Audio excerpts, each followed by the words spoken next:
नमस्कार मित्रांनो.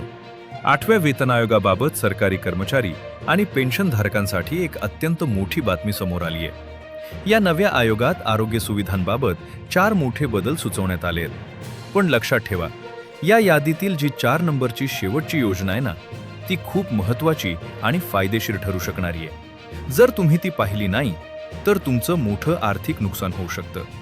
त्यामुळे व्हिडिओ शेवटपर्यंत नक्की पहा. 1.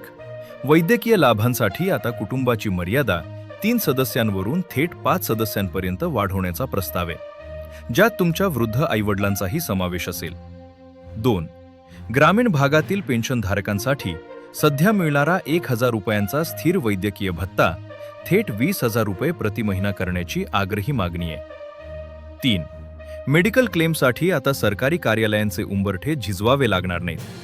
आयुष्मान भारत डिजिटल मिशनच्या तंत्रज्ञानामुळे क्लेमचे पैसे थेट बँक खात्यात काही दिवसात जमा होतील.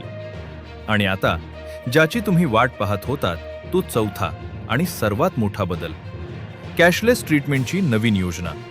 मित्रांनो, जुनी CGHS योजना बदलून आता CGEPHIS ही नवीन व्यापक आरोग्य विमा योजना लागू करण्याची मागणी आयोगासमोर करण्यात आली आहे. या अंतर्गत नोकरदार आणि निवृत्ती वेतनधारकांना देशभरातील कोणत्याही मोठ्या हॉस्पिटलमध्ये उपचारासाठी 1ही रुपयाही आगाऊ न देता पूर्णपणे मोफत आणि कॅशलेस उपचार मिळतील.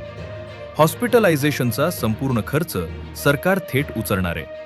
हा ऐतिहासिक बदल 1 जानेवारी 2026 पासून पूर्वलक्षी प्रभावाने लागू होण्याची दाट शक्यता आहे. तुम्हाला काय वाटते?